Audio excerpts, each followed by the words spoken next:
Tapi yang paling gampang seperti Nuh. Lu nggak dengar, hai Nuh, buatlah kapal. Itu nggak dengar begitu. Ada ide yang muncul di benaknya dan kerjakan itu. Begitu Daud waktu dia berdoa, bertanya, Tuhan aku maju atau tidak?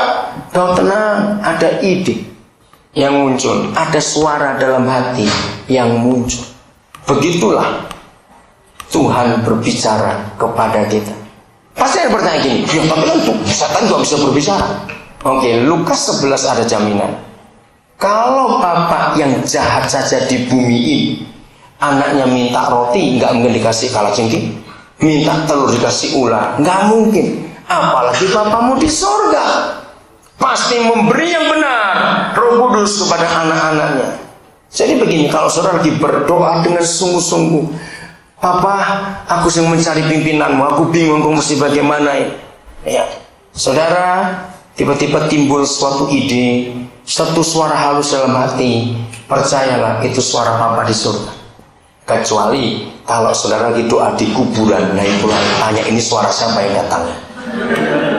Ngerti ilustrasinya? Jadi kalau kita lagi sungguh-sungguh dengan dia itu Papa. Ingat, maka itu Kristen bukan agama, karena yang menciptakan alam semesta yang disebut Tuhan menyatakan diri sebagai Papa untuk kita. Maka itu saya nggak pernah panggil Bapak kami dalam surga, sebab kata Bapak dalam bahasa Indonesia belum tentu ayah. Kata Bapak itu sebutan laki-laki terhormat. Saya panggil dia ayah atau Papa, itu lebih enak. Jelas? Jadi Tuhan bicara lewat hati atau lewat ide kita. Seorang lagi? Ada? Nah, sekarang misalnya kan seringkali kita udah tahu kebenaran ya sebenarnya. Tapi kenapa dari dasar manusia kayak yang tadi dikatakan untuk peraturan manusia lebih cenderung melanggarnya. Nah, kalau misalnya manusia kita udah tahu, kita dapat yang benar, kenapa kok kita ada kecenderungan untuk melakukan yang salah? Ya, pertanyaan bagus. Belajar dari anak-anak.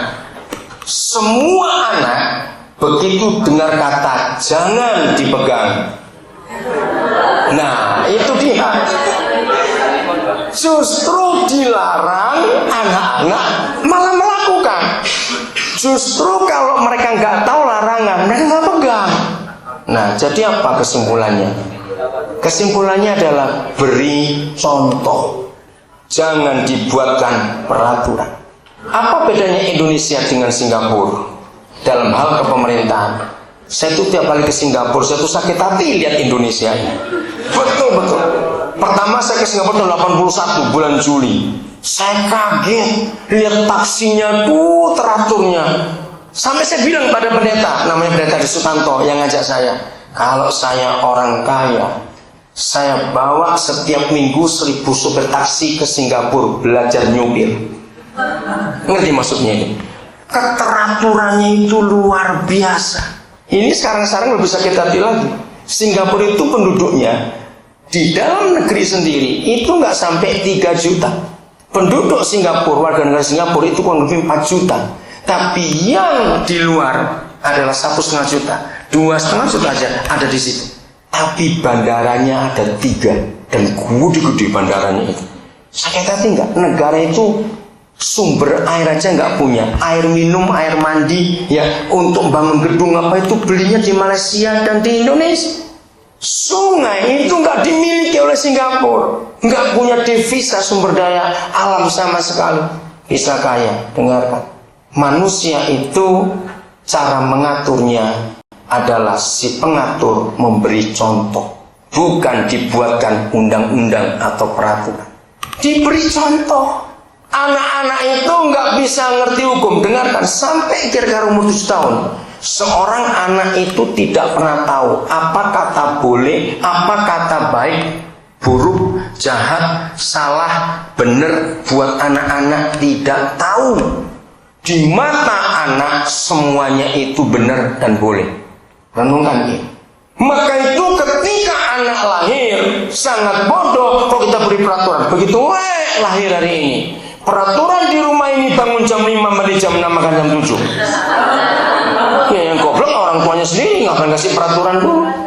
Anak-anak itu dikasihi lebih dulu, disayang lebih dulu. Nah, pemerintah Indonesia memberi contoh kepada rakyatnya luar biasa. Soal perpajakan contohnya, mereka taat. Pemerintah memberi peraturan, jangan buang sampah, mereka pun tidak buang. Nah, saya sering keliling banyak negara, hanya Indonesia, peraturan lalu lintasnya, ya, semua rambu-rambu lalu lintas di Indonesia, hanya di Indonesia. Pasti dilarang masuk, kecuali. Dilarang belok, kecuali. Tidak ada negara lain pakai kata kecuali buat peraturan. Nah, siapa yang kecuali? Pejabat. Dilarang masuk, kecuali pejabat. Ngerti contoh ini? Jadi hukum di negara ini tidak pernah tegas. Maka itu negara ini hancur. Filipina contohnya. Filipina dengan Indonesia itu pengekspor tenaga kerja yang paling besar. Tapi kenapa di Filipina dihargai betul? Mereka dipuja sebagai pahlawan devisa. Indonesia diperas. TKI pulang, TKW pulang, diperas. Kasihan. Jadi kesimpulannya, manusia itu perlu diberi contoh, bukan diberikan peraturan. Maka itu panitia.